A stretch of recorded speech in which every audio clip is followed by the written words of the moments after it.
नमस्कार दोस्तों, decode exam में आप सभी का स्वागत है।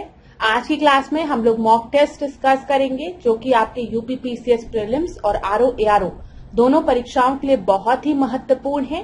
तो चलिए आज की क्लास को स्टार्ट करते हैं मेरे साथ ऐश्वर्या सिंह के साथ। अगर आज की क्लास में आपको किसी भी तरीके का डाउट होता है तो आप कमेंट बॉक्स में मुझसे पूछ सकते हैं। डिकोड एग्जाम आप लोगों के लिए फाउंडेशन कोर्स लेकर आया है जो कि आप ज्वाइन कर सकते हैं। इस फाउंडेशन कोर्स में एंटायर आरओ एआरओ के सिलेबस को कवर किया गया है थ्रू वीडियो लेक्चर्स। यहाँ पर आपको नोट्स पीडीएफ के फॉर्मेट में प्रोवाइड की जाएगी।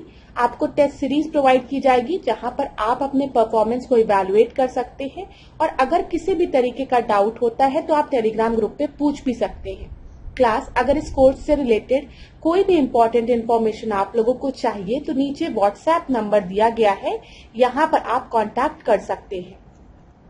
डिकोड एग्जाम आप लोगों के लिए समान हिंदी की पुस्तक भी लेकर आया है जो कि आप घर बैठे ऑर्डर कर सकते हैं फ्लिपकार्ट या फिर अमेजोन से, या फिर अगर आप चाहें तो इसको अपने नियरेस्ट बुक स्टोर पे जाकर खरीद भी सकते हैं।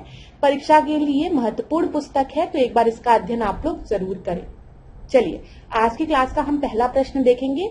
निम्नलिखित में से कौन से हड़प्पा कालीन स्थल गुजरात में स्थित है? तो गुजरात में कौन कौन से स्थल आपके स्थित है देखते हैं। कालीबंगा दिया है, लोथल दिया है, मोहनजोदड़ो दिया है और धोलावीरा दिया है। तो यहाँ पर अगर हम गुजरात की बात करें तो आपको पता है कि गुजरात में लोथल और धोलावीरा है। ठीक है, 2 और 4 आपका खाली होगा, तो 2 और 4 डी ऑप्शन में दिया है तो ये आपका सही होगा। अब यहाँ पर अगर हम कालीबंगा की बात करें क्लास, तो कालीबंगा कहाँ पर है? राजस्थान में है। ठीक है, याद रखिएगा राजस्थान में है। और अगर हम बात करेंगे मोहनजोदाड़ो की तो आपको पता है ये पाकिस्तान में है। ठीक है, चलिए अगला प्रश्न देखते हैं। अच्छा, अगला प्रश्न देखने के पहले एक बार हम लोग ये इंपॉर्टेंट पॉइंट्स को डिस्कस कर लेते हैं। परीक्षा में अक्सर यहाँ से प्रश्न बन जाता है कि जैसे कि हड़प्पा स्थल आपका कहाँ पर स्थित है, तो आपको पता होना चाहिए हड़प्पा और मोहनजोदड़ो दोनों पाकिस्तान में स्थित है। ठीक है, इसी तरीके से कभी कभी प्रश्न बन जाता है कि इनके उत्खननकर्ता कौन है। तो दोनों ही इंपॉर्टेंट चीजें हैं जो आपको दिमाग में अपने रखनी है, लेकिन जो इंडिया में साइट है उसको तो रट डालिएगा। जैसे पेपर में प्रश्न पूछता है कि राखी गढ़ी कहाँ पर है, तो आप बताएंगे हरियाणा में है। धोलावीरा अभी हमने देखा कहाँ पर है, बताइए गुजरात में है। बनवाली की अगर हम बात करेंगे तो ये भी हरियाणा में है। सुरकोटला की बात करेंगे तो ये गुजरात में है। आलमगीरपुर याद रखिएगा, आलमगीरपुर आपकी परीक्षा के लिए बहुत महत्वपूर्ण है। क्यों आलमगीरपुर आपकी परीक्षा के लिए महत्वपूर्ण है? क्योंकि ये मेरठ में है, उत्तर प्रदेश में है। ठीक है, यहाँ पर याद रखिएगा इसका उत्खनन वर्ष क्या है? 1958। और इसके उत्खननकर्ता कौन है? यज्ञदत्त शर्मा, क्योंकि यूपी से रिलेटेड है ये। रोपड़ की बात करेंगे, रोपड़ कहाँ पर है? पंजाब में है। कालीबंगा कहाँ पर है? राजस्थान में है। तो इस चीज को जरूर देख लीजिएगा क्लास, ये इंपॉर्टेंट है। अगर आप लूसेंट भी पढ़ते हैं तो स्टार्टिंग के पेज में ये सारी इंफॉर्मेशन वहां पर भी दी है, आप वहां से भी याद कर सकते हैं। देखिए क्लास, हमेशा जब भी आप प्रीलिम्स की तैयारी करेंगे तो यहाँ पर बहुत से फैक्ट्स ऐसे होते हैं जो कि आपको रटे हुए होने चाहिए, क्योंकि अगर परीक्षा में यहाँ से प्रश्न पूछ लिया और हमने गलत कर दिया तो ये मैं कहूंगी हमारी कमी है, क्योंकि यहाँ से प्रश्न बना है। आगे बनेगा कि नहीं बनेगा ये आप में से मुझे या किसी को भी नहीं पता, लेकिन पहले प्रश्न बना है तो ये इम्पोर्टेंट है, तो हमें एक बार पढ़ना चाहिए इसे। ये हमारी जिम्मेदारी है कि हम एक बार याद कर लें इन सब चीजों को। देखिए क्लास, यहाँ पर एक चीज और इम्पोर्टेंट याद रखनी है जो कि मैंने आपको कई बार क्लास में बताया है कि उत्तर प्रदेश में कौन कौन से हड़प्पन साइट्स हैं। आलमगीरपुर आप याद रखेंगे, बारगांव याद रखेंगे, हुलास याद रखेंगे, मांडी याद रखेंगे और सनौली और सूथी। ठीक है, ये बहुत ही इंपॉर्टेंट है, इसको नोट डाउन कर लीजिए। अभी रिसेंट में जो क्वेश्चन आपके बन रहे हैं हड़प्पन साइट्स से रिलेटेड वो यहीं से बन रहे हैं कि आलमगीरपुर कहाँ पर है आपको पता होना चाहिए। मांडी कहाँ पर है? ये आपका उत्तर प्रदेश में है। अभी यहीं पे मांडा दिया रहता तो ये जम्मू एंड कश्मीर में है। तो ये भी प्रश्न आपका परीक्षा में बना है, अभी मैं आपको दिखाऊंगी भी। ठीक है, सनौली कहाँ पर है? उत्तर प्रदेश में है, ये एक इंडस वैली साइट है और सूथी भी एक इंडस वैली साइट है। यहाँ पर देख लीजिए, यही प्रश्न आपका एक रीसेंट प्रश्न है ये। ठीक है, ये पास्ट ईयर क्वेश्चन है लेकिन ये रीसेंट क्वेश्चन है।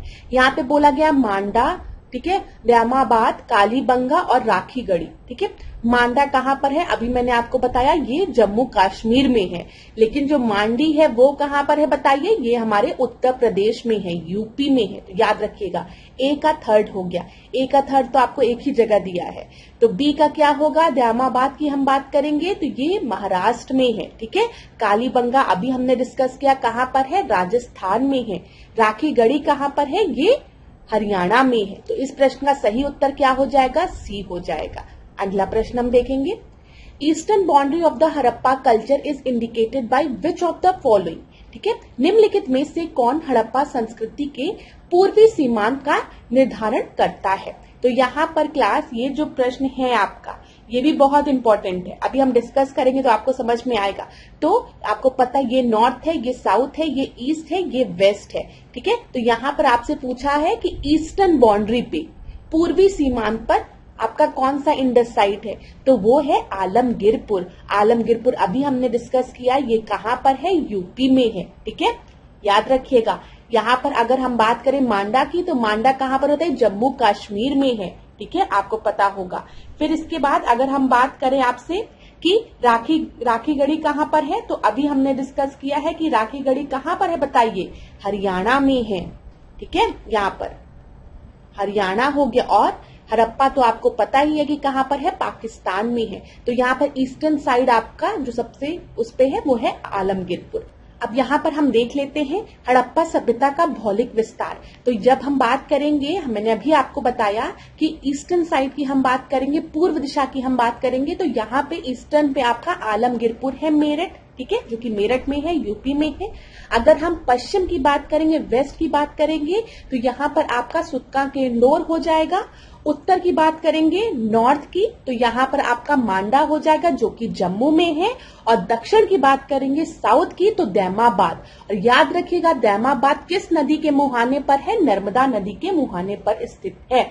इतने फैक्ट्स आपको पता होने चाहिए क्लास, याद रखिएगा आप लोग। ठीक है, चलिए आगे बढ़ते हैं। यहाँ पर देखिए अगला प्रश्न, From which archaeological site of Indus Valley Civilization the figure or a model of boats are found? यहाँ पे बोला गया है सिंधु घाटी की सभ्यता के किस पुरास्थल से नाव के चित्र या मॉडल प्राप्त हुए हैं? तो यहाँ पर सबसे पहला ऑप्शन आपको दिया गया है कालीबंगा और रोपड़, दूसरा है हड़प्पा एवं कोटदीजी, तीसरा है मोहनजोदाड़ो एवं लोथल, और आखिरी है आपका धोलावीरा एवं भक्तराव। आप में से किसी स्टूडेंट ने रिक्वेस्ट किया था कि मैम नेक्स्ट क्वेश्चन पे पहुंचने के पहले थोड़ा सा टाइम हम लोगों को एक्स्ट्रा दे दिया करिए क्वेश्चन को पढ़ के उत्तर देने का। तो आज मैं थोड़ा सा अपनी स्पीड को स्लो करूंगी। ठीक है, मैंने आपसे हमेशा कहा है क्लास, कोई भी परेशानी रहा करे कमेंट बॉक्स में आप लोग बताया करिए। आप लोग जब कमेंट बॉक्स में मुझे बताते हैं तो हम लोग का एक इंटरेक्शन होता है, और जब मुझे लगता है कि मुझे ये चीज इम्प्रूव करनी चाहिए क्योंकि मेरे स्टूडेंट्स की ये रिक्वायरमेंट है, तो मैं उसको जरूर इंक्लूड करूंगी। तो अभी थोड़ा थोड़ा टाइम आपको देंगे हर प्रश्न के बाद, ताकि आप और अच्छे से उत्तर दे पाए। ठीक है, और अगर किसी बच्चे को लगता है कि वीडियो जो है वो बहुत स्लो है, तो आप क्या करिए, वीडियो की स्पीड बढ़ा लीजिएगा, तो आपकी भी प्रॉब्लम सॉल्व हो जाएगी। तो यहाँ पर देखिए बोला गया है कि किस पुरास्थल से नाव के चित्र या मॉडल प्राप्त हुए हैं। तो यहाँ पर आपका सही उत्तर जो है वो है मोहनजोदाड़ो और एवं लोथल से। ठीक है, सी आपका सही उत्तर है। अगला प्रश्न हम देखेंगे, in which state of India is the Harappan civilization site Mandi situated. देखिए ये भी एक रिसेंट का प्रश्न है जिसमें पूछा गया है कि मांडी कहाँ सिचुएटेड है। तो अभी थोड़ी देर मैंने पहले आपको बताया है, अगर हम मांडा की बात करेंगे तो वो जम्मू में है। ठीक है, और मांडी कहाँ पर है? ये हमारे उत्तर प्रदेश में है। इस प्रश्न का सही उत्तर क्या है? डी है। मुजफ्फरनगर से 15 किलोमीटर दक्षिण में स्थित है आपका मांडी गांव। ये चीज याद रखिएगा। यहाँ पर हम देख लेते हैं, मुजफ्फरनगर से लगभग 15 किलोमीटर दक्षिण में स्थित मांडी गांव हड़प्पा सभ्यता का एक नवीन स्थल है। यहाँ खेत की जुताई के दौरान भारी मात्रा में सोने के छल्ले, मिट्टी के बर्तन के टुकड़े तथा ईंट प्राप्त हुए हैं। 3 अलग अलग आकार प्रकार के सोने के छल्ले मिलने से ऐसा अनुमान किया जाता है कि इनका प्रयोग मुद्रा के रूप में किया जाता था तथा इस स्थल पर कोई टकसाल ग्रह रहा होगा। चलिए चलिए क्लास, अब इस प्रश्न को देखते हैं। यहाँ पर हड़प्पन साइट्स दिए गए हैं और स्टेट ऑफ इंडिया दिया गया है, यूटीज दिए गए हैं। तो बालू, मांडा, पाटरी और हुलास दिया गया है। तो यहाँ पर देखिए, अगर हम देखिए हमने कितनी बार डिस्कस किया है, मांडा कहाँ पर है बताइए। मांडा जो है वो जम्मू कश्मीर में है। तो बी का सेकंड 2 जगह दिया है, तो हमारे जो क्वेश्चन है वो सॉल्व नहीं हो पाएगा इस जानकारी से। अब यहाँ देखिए हुलास की अगर हम बात करें क्लास, तो हुलास कहाँ पर है, ये उत्तर प्रदेश में है। ठीक है, तो यहाँ पर क्या हो गया आपका डी का फर्स्ट पी कहाँ पे 2 जगह दिया गया है, लेकिन यहाँ पर हम देखेंगे तो डी हमारा सही उत्तर हो जाएगा। ठीक है, देखिए डी सही उत्तर है। अगर हम बालू की बात करें, बालू कहाँ पर है, हरियाणा में है। और पाटरी की अगर हम बात करें तो ये गुजरात में है। ये भी एक रीसेंट प्रश्न है, तो याद रखिएगा क्लास। एक बार मैं आपको और रिवाइज करा दूं, अगर हम यूपी के कंटेक्स्ट में देख रहे हैं इंडस वैली साइड, तो आप याद रखेंगे सबसे पहले आलमगीरपुर, नोट डाउन कर लीजिए क्योंकि परीक्षा के लिए बहुत इंपॉर्टेंट है ये। आलमगीरपुर याद रखेंगे, ठीक है। उसके बाद आप बारगांव याद रखेंगे, हुलास याद रखेंगे, अभी हमने डिस्कस किया हुलास कहां पर है, उत्तर प्रदेश में है। मांडी याद रखेंगे, सनौली याद रखेंगे और सूथी। ये सारे आप साइट्स याद रखिएगा। ये सारे इंडस वैली साइट्स कहां पर है, उत्तर प्रदेश में है। आगे बढ़ते हैं। यहां पर देखिए क्या प्रश्न है, निम्नलिखित युग्मों पर विचार किया। यहां पर देख लीजिए गोलकोंडा दिया है, अहमदनगर दिया है, बीजापुर दिया है और यहाँ पे राजवंश दिए गए हैं। तो अगर हम बात करते हैं गोलकोंडा में, तो गोलकोंडा में कौन सा राजवंश था बताइए। गोलकोंडा में कुतुबशाही वंश था, जो कि एकदम सही है। और इसके संस्थापक कौन थे, कुली शाह थे। ठीक है।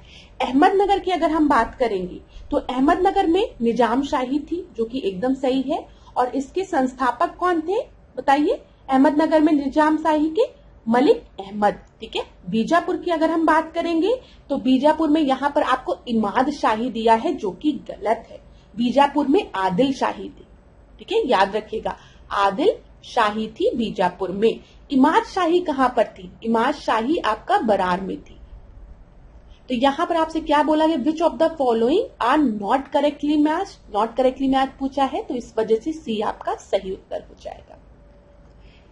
इतना टाइम सफिशिएंट होगा, आप लोग क्वेश्चन पढ़ पा रहे होंगे और उत्तर दे पा रहे होंगे। अब मैंने थोड़ी सी स्पीड को स्लो किया है इसीलिए। ठीक है, और जिनको भी स्पीड का इश्यू हो रहा है कि मैम बहुत स्लो है, वो वीडियो को फास्ट कर लीजिएगा, उनकी भी प्रॉब्लम सॉल्व हो जाएगी।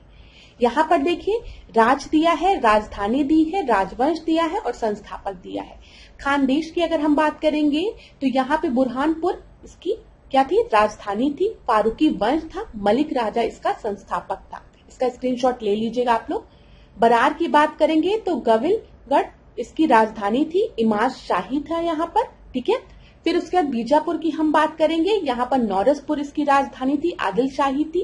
अहमदनगर में निजाम शाही थी, गोलकोंडा में कुतुब शाही थी और बीदर में बरीद शाही थी। क्लास ये बहुत ही इंपॉर्टेंट है। ये दक्कन में जो आपके प्रमुख राज्य राजधानियां और उनके संस्थापक के नाम दिए गए हैं, तो इसको एक बार जरूर पढ़िएगा, स्क्रीनशॉट ले लीजिए। ठीक है, मैं टाइम देती हूँ, स्क्रीनशॉट लीजिए। चलिए इसका अगला प्रश्न देखेंगे। ये देखिए, ये आपका एक PYQ है, प्रीवियस ईयर का क्वेश्चन है, इसको पढ़ते हैं। 1687 में जब औरंगजेब ने गोलकोंडा किले पर अधिकार किया था, उस समय गोलकोंडा का शासक कौन था बोला गया है। तो बताइए, गोलकोंडा की अभी हमने बात की आपसे, और मैंने बताया आपको बाद में जब हम दक्कन राज की हम बात करते हैं तो वहां पर याद रखिएगा राजधानी गोलकोंडा थी, कुतुबशाही वंश था और कुली शाह था। ठीक है, ये याद रखिएगा। कुली शाह ने 1512 के समय आपके गोलकोंडा राज की स्थापना की। यहाँ पर बोला गया है औरंगजेब के समय 1687 की बात की गई है, जब औरंगजेब ने गोलकोंडा किले पर अधिकार किया तो उस समय गोलकोंडा का शासक कौन था। अब्दुल हसन, कुतुब शाह, सिकंदर अली शाह, अली आदिल शाह या फिर शाइस्ता खान। तो यहाँ पर आपका जो सही उत्तर है वो है ए। ठीक है, हैदराबाद के कुतुब शाही राज में अब्दुल हसन कुतुब शाह अपने वंश का 8वां एकदम एवं जो वो था वो एवं अंतिम शासक था, याद रखिएगा। ठीक है, और इसका शासन काल अगर हम देखेंगे तो 1672 से 1687 तक चला था। तो यहाँ पर आपका सही उत्तर क्या हो गया? ए आपका सही उत्तर हो गया। ये आपका परीक्षा में पूछा गया प्रश्न है, तो ध्यान से इसको देख लीजिएगा। अगला प्रश्न हम देखते हैं। Which of the following Mughal period canals was constructed by restoring the Rajava Firoz Shah of Firoz Shah? ठीक है, यहाँ पे निम्नलिखित में से किस मुगल कालीन नहर का निर्माण फिरोज शाह की रजवा को पुनर्जीवित करके किया गया? तो ये बोला गया है। तो ये एक अच्छा प्रश्न है। देखिए, शेखुनी साहब नहर या नहरे बहिश्चत फिर या फिर नहरे आगरा। तो यहाँ पर जो आपका सही उत्तर है वह है शहाब नहर, बी। याद रखिएगा, मुगल कालीन शहाब नहर का निर्माण फिरोज शाह की रजवा को पुनर्जीवित करके किया गया था। तो बी यहाँ पर आपका सही उत्तर है। अगला प्रश्न देखेंगे। Jahangir mainly patronized which form of following art या which of the following arts? Jahangir ने मुख्यतः निम्नलिखित में से किस कला को संरक्षण दिया था? तो जहांगीर ने बताइए पेंटिंग को संरक्षण दिया था, या फिर स्थापत्य आर्किटेक्चर को, या फिर मूर्ति कला को, या फिर संगीत कला? तो यहाँ पर जो आपका सही उत्तर है वो है ए। जहांगीर का काल मुगल चित्रकला के चरमोत्कर्ष का काल था। ये चीज याद रखिएगा। तो ए आपका सही उत्तर है। आगे बढ़ते हैं। Which Mughal ruler out of the following learned Hindu music from लाला कलावंत? निम्नलिखित में से किस मुगल शासक ने लाला कलावंत से हिंदू संगीत की शिक्षा ली थी? तो किसने ली थी? हुमायूं ने, जहांगीर ने, अकबर ने, या फिर शाहजहां ने? तो यहां पर जो आपका सही उत्तर है वो है आपका सी, अकबर ने। ठीक है, यहां पर देख लेते हैं। बाबर एवं हुमायूं ने भी संगीत कला को प्रोत्साहन दिया था, किंतु यह अकबर के काल में ही अपने शिखर पर पहुंची थी। अकबर ने हिंदू संगीत की शिक्षा लाला कलावंत से प्राप्त की थी। अकबर स्वयं नगाड़ा वादन में प्रवीण था। अगला प्रश्न देखते हैं। During the Mughal period the madrasa which was specialized in teaching of Muslim jurisprudence was located in? Mughal काल में जिस मदरसे ने मुस्लिम न्यायशास्त्र की पढ़ाई में विशिष्टता हासिल की थी वह स्थित था कहां पर? लखनऊ में, दिल्ली में, सियालकोट में, या फिर हैदराबाद में? तो ये आपका स्थित था लखनऊ में। ये आपका सही उत्तर है। ये कुछ ऐसे प्रश्न हैं क्लास जो आपके पेपर में पूछे गए हैं, और मैं इन प्रश्नों को आपको इसलिए सॉल्व करा रही हूँ ताकि अगर ये प्रश्न बाय चांस रिपीट हो जाएं तो वो आपकी गलत ना हो। ये कुछ नए प्रश्न हैं, आप में से बहुत से स्टूडेंट इनको आसानी से सॉल्व कर ले रहे होंगे और बहुत से स्टूडेंट नहीं भी सॉल्व कर पा रहे होंगे। जो नहीं सॉल्व कर पा रहे हैं मैं उनसे बोलूंगी कि परेशान मत होइएगा, घबराइएगा नहीं। ये पास्ट ईयर्स के क्वेश्चंस हैं। हाँ, थोड़े से एक दो क्वेश्चंस इसमें डिफिकल्ट हैं, तो कोई बात नहीं, आप अभी पढ़ लीजिए। ठीक है, आपको आ जाएगा पेपर के लिए। अगला हम देखते हैं। Mughal emperor Jahangir gave the title English Khan to? ये तो एक आसान सा प्रश्न है। मुगल सम्राट जहांगीर ने निम्न में से किसे इंग्लिश खान की उपाधि दी थी? तो यहाँ पे अल बुरक, फिर दिया है फ्रांसिस्को अल्मीडा, विलियम्स हॉकिन, या फिर हेनरी दी नेविगेटर? तो यहाँ पर आपका सही उत्तर क्या है? विलियम हॉकिंस को। 1608 का समय है ये। 1608 में विलियम हॉकिंस को अंग्रेज कंपनी हेतु व्यापारिक सुविधाएं प्राप्त करने के लिए मुगल सम्राट जहांगीर के पास राजदूत बनाकर भेजा गया था। जहांगीर ने उसे 400 का मनसब और इंग्लिश खान की उपाधि दी थी। याद रखिएगा। अगला प्रश्न हम देखते हैं। यहाँ पर देखिए, संगीत का टप्पा शैली निम्नलिखित में से किस मुगल सम्राट के दरबार में परिष्कृत एवं विकसित हुआ था? तो tappa style of music was refined and developed in which of the following Mughal emperor court? सबसे पहले आपको दिया है अकबर, फिर आपको शाहजहां दिया है, मोहम्मद शाह दिया है, और लास्ट में आपको जहांगीर दिया है। ठीक है, तो यहाँ पर याद रखिएगा ये आपका डेवलप हुआ है मोहम्मद शाह के समय में। सी आपका सही उत्तर है। संगीत की टप्पा शैली मुगल सम्राट मोहम्मद शाह के दरबार में विकसित हुई। यह गायन शैली श्रृंगार प्रधान गायन शैली है। इसका प्रचार सर्वप्रथम गुलाम नबी शोरी ने किया था। अब देखिए क्लास, इसको एक जगह नोट डाउन कर लीजिएगा क्योंकि पहले पूछा गया प्रश्न है, तो हो सकता है अगली बार परीक्षा में प्रश्न बन जाए कि टप्पा स्टाइल ऑफ म्यूजिक जो है, ठीक है, उसका प्रचार सर्वप्रथम किसके द्वारा किया गया था। तो आप याद रखेंगे गुलाम नबी शोरी द्वारा, और ये आपकी किसके समय में आई थी, मोहम्मद शाह के समय में। अगला प्रश्न हम देखेंगे, उपनिषद का फारसी में अनुवाद किस मुगल सम्राट के शासनकाल में हुआ था।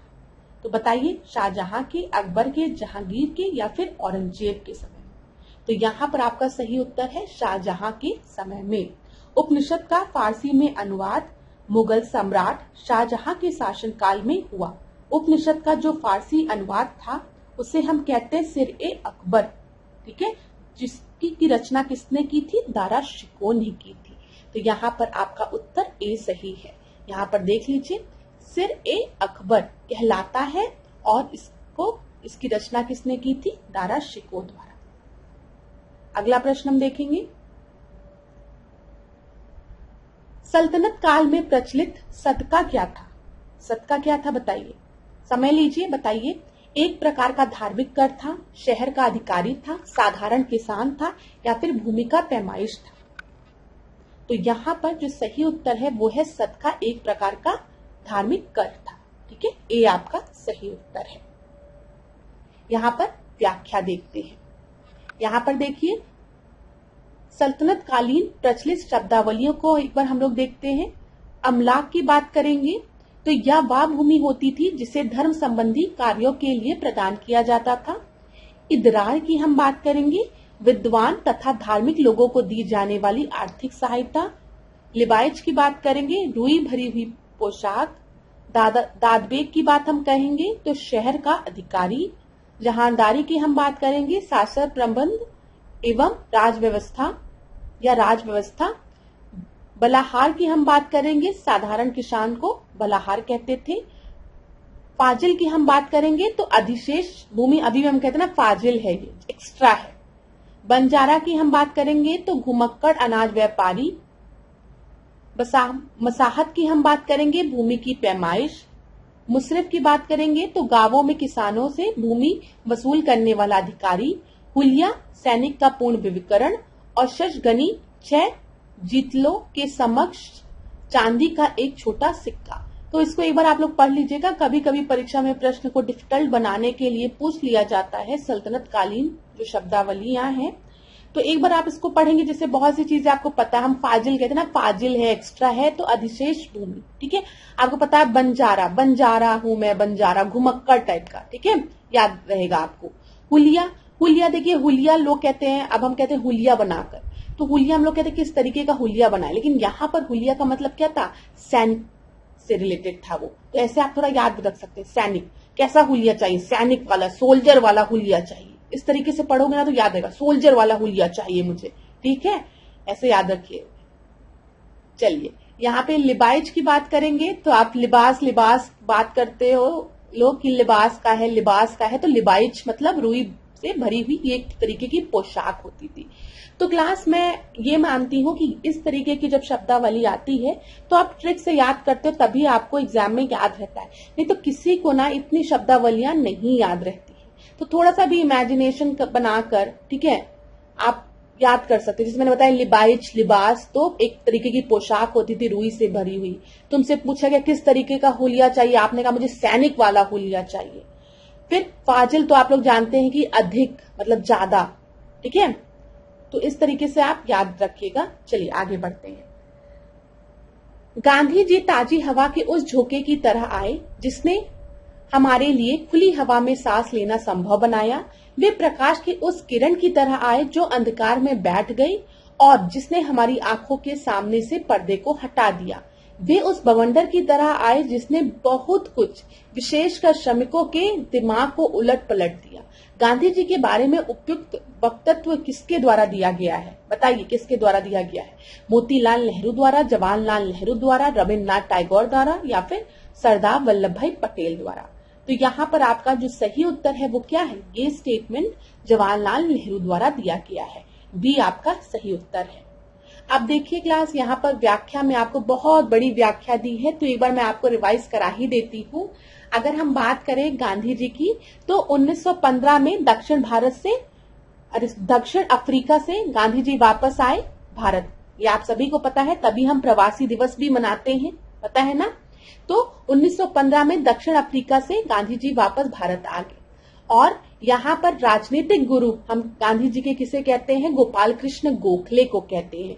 क्यों इनको राजनीतिक गुरु कहते हैं गांधी जी के? गोपाल कृष्ण गोखले को, गोपाल कृष्ण गोखले की जब भेंट महात्मा गांधी से हुई तो उन्होंने कहा कि अभी तुम बहुत पॉलिटिकली एक्टिव ना रहकर राजनीति में, पहले कुछ दिन तुम भारत का भ्रमण करो और भारत को समझो, उसके बाद अपना डिसीजन लेना। तो बोला जाता है कि महात्मा गांधी ने काफी समय तक किसी भी पॉलिटिकल पार्टी को नहीं ज्वाइन किया। वो पूरी तरीके से पॉलिटिकली इनएक्टिव थे। उनके अपने कुछ आइडियोलॉजीज थी, जैसे सत्याग्रह, ये सब चीजें, ठीक है, तो नॉन वायलेंस। तो महात्मा गांधी अपने इन आइडियोलॉजीज से थोड़ा सा पहले भी दक्षिण अफ्रीका में उन्होंने देखा कि इसका बहुत अच्छा प्रभाव पड़ा, तो कहीं ना कहीं भारत में भी वो इन्हीं आइडियोलॉजीज को प्रमोट करना चाहते थे और वो कुछ समय तक एकदम पॉलिटिकली इनएक्टिव रहे। उन्होंने किसी भी पार्टी को सपोर्ट नहीं किया और भारत का भ्रमण किया, जैसा कि उनसे गोपाल कृष्ण गोखले ने बोला था। फिर यहाँ पर देखिए 1915 में जब महात्मा गांधी आए भारत दक्षिण अफ्रीका से, तो उन्होंने अहमदाबाद में साबरमती नदी के किनारे एक सत्याग्रह आश्रम की स्थापना की। तो आप याद रखेंगे, भारत में आने के बाद 1915 में ही महात्मा गांधी ने साबरमती नदी के किनारे सत्याग्रह आश्रम की स्थापना की थी, ठीक है। उसके बाद आपको पता है कि महात्मा गांधी जाते हैं चंपारण सत्याग्रह में, ठीक है, किसके बुलाने पे? राजकुमार शुक्ल के बुलाने पे। फिर चंपारण सत्याग्रह के बाद खेड़ा सत्याग्रह होता है, अहमदाबाद सत्याग्रह होता है, इसका नेतृत्व महात्मा गांधी करते हैं। फिर महात्मा गांधी 1920 में असहयोग आंदोलन का संचालन करते हैं। फिर 1922 में आपको पता है 5 फरवरी को एक बहुत बड़ा कांड होता है, चौरी चौरा कांड, जिसमें जिंदा पुलिस कर्मियों को जला दिया जाता है और इसी से नाखुश होकर महात्मा गांधी जो असहयोग आंदोलन है उसको वापस ले लेते हैं। 1924 में महात्मा गांधी इंडियन नेशनल कांग्रेस को प्रिसाइड करते हैं बेलगांव सेशन में, ये याद रखिएगा, 1924 में, ठीक है। फिर 1929 में अगर हम आएंगे तो यहाँ पर ये इंपॉर्टेंट क्यों है? क्योंकि 1929 में लाहौर का सेशन हुआ था, जिसकी की अध्यक्षता जवाहरलाल नेहरू ने किया था और यहाँ पर हमने किसकी मांग की थी? हमने पूर्ण स्वराज की मांग की थी, याद रखिएगा। उसके बाद आपको पता है कि 1930 आता है। 1930 में महात्मा गांधी को सविनय अवज्ञा आंदोलन शुरू करने की बागडोर सौंपी जाती है और महात्मा गांधी के नेतृत्व में ही सविनय अवज्ञा आंदोलन पूरे भारत में फैलता है, ठीक है। फिर आपको पता है बीच में सविनय अवज्ञा आंदोलन में पॉज लगाया जाता है जब गांधी इरविन पैक्ट होता है। गांधी इरविन पैक्ट साइन होने के बाद Mahatma Gandhi second round table conference में पार्टिसिपेट करते हैं और सेकेंड राउंड टेबल कॉन्फ्रेंस से लौटने के बाद गांधी जी और अंबेडकर जी में एक पैक्ट साइन होता है, जिसको कि हम क्या कहते हैं? पूना पैक्ट कहते हैं, ठीक है। और फिर इसके बाद एक बहुत बड़ा मूवमेंट आएगा जिसको कि हम क्या कहते हैं? भारत छोड़ो आंदोलन, और यहीं पर आपका आता है इंडिविजुअल सत्याग्रह भी, ये याद रखिएगा। तो एक क्लास में हम लोग बहुत अच्छे से इसको डिस्कस करेंगे, लेकिन थोड़ा सा मैंने आपको टाइमलाइन समझाई। देखिए क्लास, टाइमलाइन को स्टोरी के फॉर्म में समझेंगे ना तो हर चीज याद रहेगी, और अगर बस रटने का प्रयास करेंगे तो आप नहीं रट सकते हैं चीजों को। चलिए आगे बढ़ते हैं। यहाँ पर क्या दिया है? विद्रोह के केंद्र दिए हैं, विद्रोही नेता दिया है और विद्रोह को कुचलने वाले दिए हैं। तो जब हम कानपुर की बात करते हैं तो कानपुर में आपके लीडर कौन थे बताइए? नाना साहेब थे, और इसको क्रश किसने किया था? कुचला किसने था? कैंपबेल ने। लखनऊ में हजरत महल थी, बेगम हजरत महल, कैंपबेल ने यहाँ पे भी इसको कुचला था। झांसी की बात करें तो रानी लक्ष्मीबाई हो गई और यहाँ पे हुजरोज हो गए, ठीक है। तो यहाँ पर तीनों ही आपके सही हैं, डी आपका सही उत्तर है। आगे बढ़ते हैं हम लोग क्लास।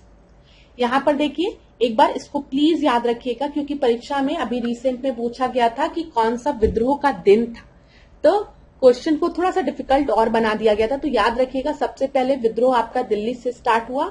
वहां पे विद्रोही नेता कौन थे? बहादुर शाह थे। विद्रोह का दिन क्या था? 11 मई 1857। निकलसन ने इस विद्रोह को क्या किया था? कुचला था। लखनऊ की बात करेंगे, बेगम हजरत महल थी, 4 जून था, ठीक है। फिर इसके बाद यहाँ पे कॉलिन कैंपबेल थे। कानपुर में नाना साहेब और तात्या तोपे थे, 5 जून। तो पहले लखनऊ के बाद आपका कानपुर में गया था और कैंपबेल ने यहाँ पर भी इसको दबोचा था। झांसी की बात करेंगे, कुचला था मतलब। झांसी की बात करेंगे तो यहाँ पर आपको पता है रानी लक्ष्मीबाई थी, 4 जून। जगदीशपुर की बात करेंगे तो कुंवर सिंह, 12 जून, ठीक है। और यहाँ पे विलियम टेलर थे। फैजाबाद में मौलवी अहमदुल्ला थे और जून 1857 में जनरल रेनार्ड द्वारा इसको वो किया गया था, खत्म किया गया था। और इलाहाबाद में लियाकत अली थे, ठीक है। और बरेली में खान बहादुर थे। यहाँ पर भी कर्नल नील थे इलाहाबाद में, और विंस्टन आयर कहाँ पे थे? बरेली में थे। इसको जरूर पढ़ लीजिएगा क्योंकि इंपॉर्टेंट है, परीक्षा में पूछ लिया जाता है। अगला प्रश्न हम देखेंगे, उत्तरी गोलार्ध में व्यापारिक पवनों की दिशा क्या होती है? तो यहाँ पे ट्रेड विंड की बात की गई है, क्लास समझिएगा, ठीक है। तो ट्रेड विंड की दिशा क्या होती है बताइए? दिशा क्या होती है? दक्षिण पूर्वी, पूर्व, उत्तर पश्चिम, उत्तर पूर्व, दक्षिण पश्चिम, ठीक है। फिर इसका दक्षिण पूर्व, उत्तर पूर्व, दक्षिण पश्चिम, उत्तर पश्चिम। तो यहाँ पर आप समय ले लीजिए, ठीक है, इंग्लिश और हिंदी दोनों लोग। तो फिर मैं आपको उत्तर बताती हूँ कि सही उत्तर क्या होगा। यहाँ पर ये याद रखिएगा हम किसकी बात कर रहे हैं? हम नॉर्दर्न हेमिस्फीयर की बात कर रहे हैं, हम उत्तरी गोलार्ध की बात कर रहे हैं। तो यहाँ पर जो आपका सही उत्तर है वो है उत्तर पूर्व, दक्षिण पश्चिम, ठीक है। North east, south west. ये फिगर से क्लियर होगा आपका। यहाँ पर देखिए ये आपकी ट्रेड विंड है, ठीक है। और ट्रेड विंड का डायरेक्शन अगर आप देखेंगे तो कुछ इस तरीके से है, इस तरीके से है ना ट्रेड विंड का। तो ये नॉर्थ, साउथ, ईस्ट, वेस्ट। तो किस डायरेक्शन से किधर की तरफ जा रही है? तो ये आपका जा रही है नॉर्थ ईस्ट से साउथ वेस्ट ना। तो वही लिखा है आपका उत्तर पूर्व से दक्षिण पश्चिम, ठीक है। तो ये आपका ट्रेड विंड हो गया नॉर्दर्न हेमिस्फीयर में। अभी यहीं पे आपके सदर्न हेमिस्फीयर में आपको ट्रेड विंड ये दिख रहा है, ठीक है। ट्रेड विंड इधर दिख रहा है। तो यहाँ पर देखिए, अब इसको आप इस तरीके से ड्रॉ करिए। यहाँ पे एरो को ऐसे प्लेस करिए, ऐसे प्लेस होगा। ये आपका नॉर्थ हो गया, ये साउथ हो गया, ये ईस्ट हो गया, ये वेस्ट हो गया। तो ये साउथ ईस्ट से किधर जा रही है? आपके नॉर्थ वेस्ट। तो ये डायरेक्शन हो गया आपकी किधर? सदर्न हेमिस्फीयर में। ये चीज क्लियर हो गई ना? बस इसी एरो को अगर आप ऐसे रख देंगे तो आपको आंसर मिल जाएगा। अगला प्रश्न हम देखते हैं, निम्नलिखित में से किस समूह के देशों को संयुक्त रूप से ग्रेट ब्रिटेन की संज्ञा दी गई है? तो ग्रेट ब्रिटेन की संज्ञा किसको दी गई है बताइए? इंग्लैंड, स्कॉटलैंड, नॉर्वे को, इंग्लैंड, आयरलैंड, नीदरलैंड को, या फिर इंग्लैंड, स्कॉटलैंड, वेल को, या फिर इंग्लैंड, वेल्स और फिनलैंड को। तो यहाँ पर जो आपका सही उत्तर है वो है ग्रेट ब्रिटेन में संयुक्त रूप से आपका स्कॉटलैंड, ठीक है, इंग्लैंड और वेल्स, ये तीनों होते हैं, ठीक है। अगर यदि इसमें हम उत्तरी आयरलैंड को भी सम्मिलित कर दे तो इसे हम यूनाइटेड किंगडम के नाम से जानते हैं। तो यहाँ पर आपका सही उत्तर क्या है बताइए? सी आपका सही उत्तर है। यहाँ पर देखते हैं हम एक बार। यहाँ पर देखिए, जब हम सी की बात कर रहे हैं तो ये आपका इधर देखिए, ये इंग्लैंड हो गया, ठीक है, ये स्कॉटलैंड हो गया, ठीक है, और ये वेल्स हो गया। अगर इन तीनों को हम क्लास लेके चल रहे हैं, इन तीनों को, तो ये हमारा क्या कहलाता है? ये ग्रेट ब्रिटेन कहलाता है, ठीक है। और यदि इसी ग्रेट ब्रिटेन में हमने उत्तरी आयरलैंड को, नॉर्दर्न आयरलैंड को भी जोड़ दिया, इसको भी सम्मिलित कर दिया, तो इसको हम क्या कहते हैं? यूनाइटेड किंगडम कहते हैं, यूके कहते हैं, याद रखिएगा, ठीक है। और यहाँ पर एक जल संधि है जिसको कि हम डोवर जल संधि कहते हैं। जो डोवर जल संधि है, मैं आपको एक चीज और पॉइंट बता रही हूँ, जो डोवर स्ट्रेट है, याद रखिएगा, डोवर स्ट्रेट यूरोप की मुख्य भूमि को इससे अलग करता है। तो अगर परीक्षा में पूछेगा कि यूरोप को हम यूनाइटेड किंगडम से किस स्टेट द्वारा अलग कर किया जाता है, तो ये आपका डोवर स्टेट, यहाँ पे याद रखिएगा, ये भी फैक्ट। आगे बढ़ते हैं। अच्छा, यहाँ पे एक दो चीजें और देख लीजिए। नॉर्वे, स्वीडन, आइलैंड और डेनमार्क को हम स्कैंडिनेवियन कंट्रीज कहते हैं, ठीक है। स्पेन व पुर्तगाल मिलकर आइबेरिया कहलाता है, ये भी याद रखिएगा। अगला प्रश्न हम देखते हैं, अफ्रीका महाद्वीप के निम्नलिखित भौतिक क्षेत्रों में कौन सा विकल्प दक्षिण से उत्तर की ओर सही क्रम में व्यवस्थित है? तो यहाँ पर किसकी बात की गई है? अफ्रीका महाद्वीप की बात की गई है। तो यहाँ पर आपका दक्षिण से साउथ टू नॉर्थ बोला गया, मतलब ऐसे साउथ टू नॉर्थ, ठीक है। तो यहाँ पर अगर क्लास हम देखेंगे कुछ इस तरीके से आपका अफ्रीका का वो रहता है, थोड़ा ये ऐसे करके, ठीक है। तो कालाहारी आपको पता है साउथ में, हमने डिस्कस भी किया है ये चीज, किस तरीके से हमने परीक्षा के प्रश्न को डिस्कस किया था कि ऐसा कौन सा डेजर्ट है जो कि आपकी एंटायरली लाई कर रहा है सदर्न हेमिस्फीयर में। मैंने ये आपको बताया था ना कि कौन सा ऐसा आपका डेजर्ट है, रेगिस्तान है, जो कि पूरी तरीके से दक्षिण हेमिस्फीयर में लाई करता है, तो वो कालाहारी है, ठीक है। यहां पर देख लीजिए तो सदर्न में सबसे कालाहारी हो जाएगा। तो आप सीधे आंसर पे आ सकते हैं, लेकिन मैं बता दूं कालाहारी के ऊपर जाएंगे तो वहां पे आपको विक्टोरिया लेक दिखेगा, फिर आपको गल्फ ऑफ एडन दिखेगा। तो यहां पर आपका सही उत्तर क्या है? बी। बी आपका सही उत्तर है। चलिए यहां पर देख लीजिए क्लास, एक बार हम डेजर्ट्स को देख लेते हैं। ये देखिए ये क्या है, ये आपका कालाहारी डेजर्ट है, इधर आपको नामबिब डेजर्ट दिखेगा। दोनों याद रखिएगा प्लीज क्लास, कालाहारी और सॉरी इधर नामबिब डेजर्ट। इधर आपको सहारा डेजर्ट दिख ही रहा है, इधर न्यूबियन, ठीक है, इधर डेनाकिल और अरेबियन डेजर्ट आपको इधर की तरफ दिखेगा। अगर इधर हम देखेंगे तो इधर अटाकामा, याद रखिएगा, पेंटागोनियन आपको साउथ अमेरिका में मिलेगा। अगर हम नॉर्थ अमेरिका में देखेंगे तो इधर सोनोरन परीक्षा में पूछा गया है, ठीक है, याद रखिएगा। अच्छा, ऑस्ट्रेलिया के डेजर्ट बहुत इंपॉर्टेंट है, great Sandy, Gibson, great Victoria, Tanami, Simpson, ये सब आपके कहां पर है? ये सब ऑस्ट्रेलिया में है, ठीक है। थार इधर दिख गया आपको, गोबी डेजर्ट इधर मंगोलिया और ऑस्ट्रेलिया वाले रीजन में दिख गया। तो एक बार इसको पढ़िएगा जरूर आप लोग। अगला प्रश्न हम देखेंगे, वैसे हम और भी टेस्ट में डिस्कस करते जाएंगे तो सब आपका रिवीजन होता जाएगा, लेकिन बस आपको करना क्या है, एक पेन और नोटबुक के साथ बैठा करिए। अगर कोई भी चीज का आंसर आपको नहीं पता है और वो पास्ट ईयर का प्रश्न है या उससे डिराइव्ड कोई प्रश्न है तो उसको नोट डाउन कर लीजिए, फिर जब भी समय मिले तो अपने नोट्स को रिवाइज कर लीजिए, तो आपके दिमाग में चीजें बैठ जाएगी। इसलिए ना पेन पेंसिल या कुछ भी लेके और एक नोटबुक लेके जरूर पढ़ा करिए। यहाँ पे देखिए आर्कोलॉजिकल साइट्स है और प्रेजेंट स्थान है। तो यहाँ पर सबसे पहले हम देखें निवासा दिया है, फिर ईसमपुर दिया है, फिर डिडवाना दिया है और गुड़ियाम गुफा दिया है। तो यहाँ पे सबसे आसान तो डिडवाना है, हमने कई बार उसमें भी पढ़ा है एनवायरमेंट में भी कि डिडवाना कहाँ पर है, डिडवाना राजस्थान में है। तो सी का फर्स्ट, वेरी गुड, सी का फर्स्ट 2 जगह दिया है, लेकिन एक चीज क्लियर हो गई, अगर सी का फर्स्ट है तो डी का सेकंड है। तो यहाँ पे गुड़ियाम गुफा जो है वो कहाँ पर है, वो तमिलनाडु में है, ठीक है। अब यहाँ पर बचा निवासा और ईसमपुर। तो निवासा आपका कहाँ पर है, ये भी आसान है, निवासा महाराष्ट्र में है, ईसमपुर जो है वो कहाँ पर है, कर्नाटक में है। तो इस प्रश्न का सही उत्तर क्या हो जाएगा, इस प्रश्न का सही उत्तर आपका सी हो जाएगा, ठीक है।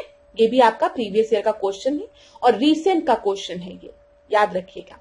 अगला प्रश्न हम देखते हैं, एग्जाम्पल ऑफ लोटिक इकोसिस्टम, ठीक है। लोटिक पारिस्थितिक तंत्र की बात की गई है। यहाँ पर मैंने आपको इन्वायरमेंट की क्लास में पढ़ाया है, जब भी हम पारिस्थितिकी की बात करेंगे, इकोसिस्टम की हम बात करेंगे, तो इकोसिस्टम को हम 2 तरीके से डिवाइड करते हैं, एक लोटिक होता है और एक आपका लेंटिक होता है, ठीक है। अब लोटिक को याद करने का तरीका क्या है, लोटना, जब आप लोटते हो तो एक जगह से दूसरी जगह जाते हो लोटते लोटते। लेंटिक मतलब लेट जाओ, मतलब एक ही जगह पड़े रहो। तो यहाँ पर लोटिक इकोसिस्टम की बात की गई है। तो बताइए, दलदल क्या आपका लोटता है, पानी दलदल में एक जगह इकट्ठा हो जाता है ना, दलदल के पानी का मूवमेंट नहीं हो रहा है ना, तो ये किस तरीके का इकोसिस्टम है, ये आपका लेंटिक इकोसिस्टम, एक जगह पानी लेटा हुआ है, जा नहीं रहा है। तालाब की बात करेंगे, क्या तालाब में पानी एक जगह से दूसरी जगह जा रहा है, नहीं, यहाँ पर भी पानी एक जगह इकट्ठा हो रहा है, तो ये लेंटिक इकोसिस्टम है। रिवर की बात करेंगे, हाँ नदी तो एक जगह से दूसरी जगह बह रही है, तो ये आपकी लोटिक इकोसिस्टम है, ठीक है। और यहाँ पर देखिए लोटिक, ये इसको हटाइए, लोटिक, और यहाँ पर आपका मार्सी एरिया, यहाँ पर भी आपका लेंटिक है, पानी एक जगह कलेक्ट हो रहा है। तो यहाँ पे सही उत्तर क्या हो जाएगा, सी आपका सही उत्तर है। अगला प्रश्न हम देखते हैं, यहाँ पर देखिए क्या है, शिवाना समुद्र एवं कल्पक्कम क्रमशः किस लिए महत्वपूर्ण है।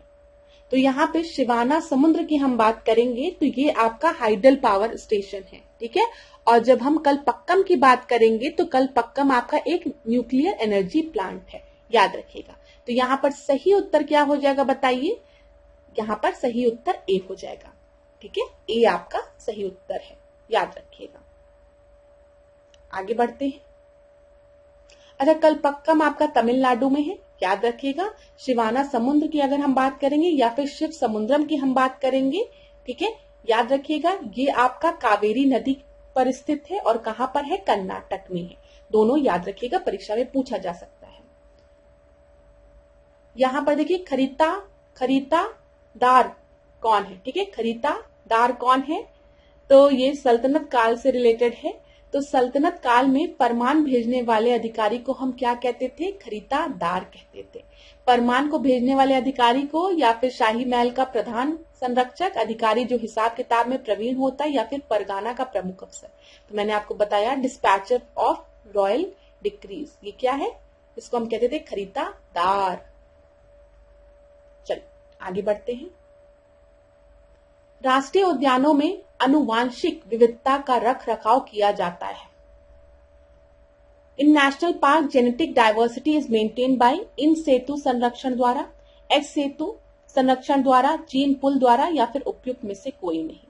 देखिए क्लास, जब भी हम कंजर्वेशन की बात करते हैं, हम संरक्षण की बात करते हैं, तो संरक्षण दो तरीके से हो सकता है। एक इन सेतु, ठीक है, और दूसरा एक्स सेतु। आप में से बहुत से स्टूडेंट्स को पता भी होगा ये। इन सेतु की बात हम कर रहे हैं तो मतलब ये जो भी डाइवर्सिटी है, मतलब जो भी जीव जंतु पेड़ पौधे हैं, वो जहां पर है, जिस एरिया से वो बिलोंग करते हैं, वहीं पर हम उनको प्रोटेक्ट कर रहे हैं। जैसे एक जंगल है, उस जंगल में शेर है, आपके विभिन्न आपके जानवर वहां रहते हैं, और अलग अलग तरीके के पेड़ पौधे जड़ी बूटियां भी हैं। तो हम उनको जहां पर वो है जंगल, वहीं पर उनको एक बाउंड्री खींचकर उनको प्रोटेक्शन दे रहे हैं कि ह्यूमन इंटरफेरेंस यहाँ पर ना हो, हम उनको वहीं प्रोटेक्ट कर रहे हैं। तो इसे हम इन सेतु कहते हैं। लेकिन कभी कभी जो हम संरक्षण देते हैं वो उस जगह पर जहां से वो बिलोंग करते हैं वहां पे ना देकर हम उनको रीलोकेट करते हैं किसी और जगह पे, अनदर प्लेस पे। अब ये अनदर प्लेस आपका जू भी हो सकता है, ठीक है, या फिर आपका कोई लैब हो सकता है जहां पर हम उनको संरक्षण दे रहे हैं, कुछ भी हो सकता है। तो ये हमारा एक्स सेतु कहलाता है। अब देखिए, नेशनल पार्क जो होता है, राष्ट्रीय उद्यान होता है, तो वो कहीं दूसरी जगह से थोड़ी लाके बनाया जाता है। राष्ट्रीय उद्यान तो नेचुरली वहां पर होता है, बस हम उसको बाइफरकेट कर देते हैं कि आज से हम इसे नेशनल पार्क डिक्लेयर कर रहे हैं। यहाँ पर इसकी ये बफर जोन हो गई, ये आपका कोर एरिया हो गया, और ह्यूमन एक्टिविटीज यहाँ पर अब नहीं होगी। अगर होगी भी तो बफर एरिया में होगी, तो उसी जगह पे हम उनके संरक्षण प्रोवाइड कर रहे हैं। तो ये इन सेतु कंजर्वेशन हो गया। चलिए आगे बढ़ते हैं। यहां पर देखिए, the first national centre for marine biodiversity of India is situated at, क्या बोला गया है कि जो पहला आपका भारत का first national centre for marine diversity कहां पर है बताइए? भावनगर में, मुंबई में, पुडुचेरी में, या फिर जामनगर में? तो ये आपका है जामनगर में। और जामनगर आपका कहां पर है? जामनगर गुजरात में है, ठीक है, याद रखिएगा। तो यहां पर आपका डी सही उत्तर हो गया। ये गल्फ ऑफ कच्छ उधर की तरफ है, ठीक है, याद रखिएगा। अच्छा, अगर मैं बात करूं नेशनल पार्क गुजरात में कौन कौन से हैं, तो एक आपका गिर नेशनल पार्क जो गुजरात में लोकेटेड है, याद रखिएगा। यहाँ पे आपको एशियाटिक लॉयंस मिलते हैं, ये भी याद रखिएगा, परीक्षा में पूछा गया है, ठीक है। मेराइन नेशनल पार्क कहां पर है? तो ये भी आपका गुजरात में है। और ब्लैक बक नेशनल पार्क ये कहां पर है? ये भी गुजरात में है। तो ये सारे फैक्ट्स अपने दिमाग में बना के रखिएगा, अगर परीक्षा में पूछे तो आप आसानी से उत्तर देंगे। अगला प्रश्न देखते हैं, विच of the following is not correctly matched बोला गया है यहाँ पर। तो यहाँ पे पोर्ट्स दिए गए हैं, बंदरगाह दिया गया है और देश दिया गया है। तो इकारगा चीन में है, जकार्ता इंडोनेशिया में है, मॉन्टेविडियो उरुग्वे में है, और रॉटरडैम नीदरलैंड में है। तो यहाँ पर आपका कौन सा करेक्टली मैच नहीं है? रॉटरडैम जो है वो नीदरलैंड में है, एकदम सही है। मॉन्टेवीडियो जो है वो उरुग्वे में है, एकदम सही है। जकार्ता इंडोनेशिया में है, सही है। लेकिन इकारगा जो है वो चेन्नई में नहीं है। ये कहाँ पर है? ये रशिया में है। तो इस प्रश्न का सही उत्तर क्या हो जाएगा? ए आपका सही उत्तर है। ठीक है, आगे बढ़ते हैं। देखिए क्लास, ये प्रश्न मैंने आपको बोला था कि ऐसा प्रश्न परीक्षा में बना है, इसको ध्यान से देख लीजिए एक बार। Which one of the following is not correctly matched? ठीक है, कौन सा आपका करेक्टली मैच नहीं है? तो यहाँ पे दिया है झांसी में 11 मई 1857 को 11 मई 1857 को आपका विद्रोह स्टार्ट हुआ था, जो कि आपका गलत है। ठीक है, ये आपका गलत है। यहाँ पे बैरकपुर में 29 मार्च 1857 दिया है, जो कि आपका सही है। लखनऊ में 4 जून 1857 दिया है, जो कि आपका सही है। मेरठ में 11 मई 1857, ये भी सही है। देखिए 1857 का जो विद्रोह था, जिसकी शुरुआत 10 मई 1857 को, 10 या 11 मई कुछ भी रहे आपका, उत्तर प्रदेश के मेरठ शहर से हुई थी। ठीक है, फिर इसका विस्तार धीरे धीरे भारत के अन्य शहरों में भी हो गया था। लखनऊ में अगर हम बात करेंगे तो 4 जून 1857 को। ठीक है, यहाँ पे बैरकपुर में अगर हम बात करेंगे तो 29 मार्च 1857, और फिर उसके बाद अगर हम देखेंगे झांसी में तो ये आपका जून 1857 का समय है, 11 मई का नहीं है। तो यहाँ पर आपका ए सही उत्तर होगा। अगला प्रश्न हम देखेंगे। Idea of urbanization was elaborated by which of the following sociologist? बताइए किसके द्वारा अर्बनाइजेशन को प्रमोट किया गया था? तो यहाँ पे एच स्पेंसर दिया है, योगेंद्र सिंह दिया है, जीएस घुरिये दिया है, और फिर एमएस श्रीनिवास दिया है। तो यहाँ पर आपका जो सही उत्तर है वो है सी सही है। गोविंद सदाशिव घुरिये ने आपके कौन सा कॉन्सेप्ट दिया है? ये अर्बनाइजेशन के विचार को विस्तार में बताया था। तो अगर हम अर्बनाइजेशन की बात करेंगे तो ये रूरल प्लस अर्बनाइजेशन से मिलकर बना है, ये चीज याद रखिएगा।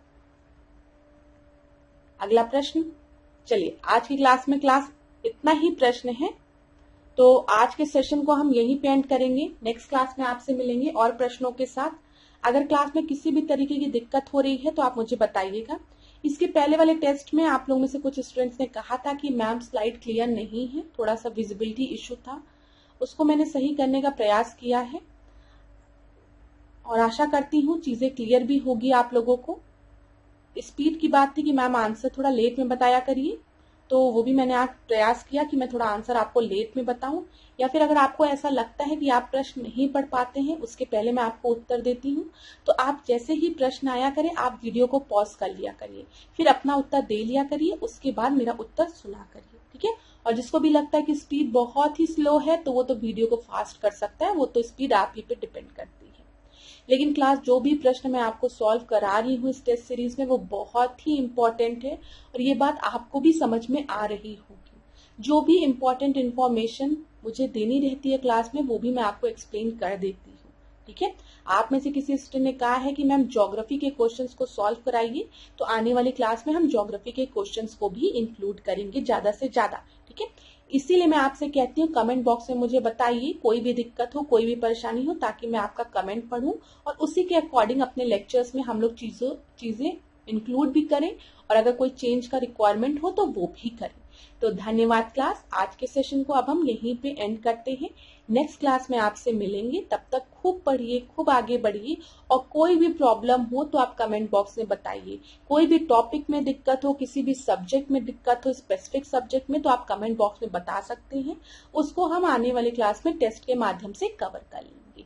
तो इसी तरीके से मेरे साथ ऐश्वर्या सिंह के साथ डिकोड एग्जाम के साथ बने रहिए, खूब पढ़िए, खूब आगे बढ़िए। धन्यवाद।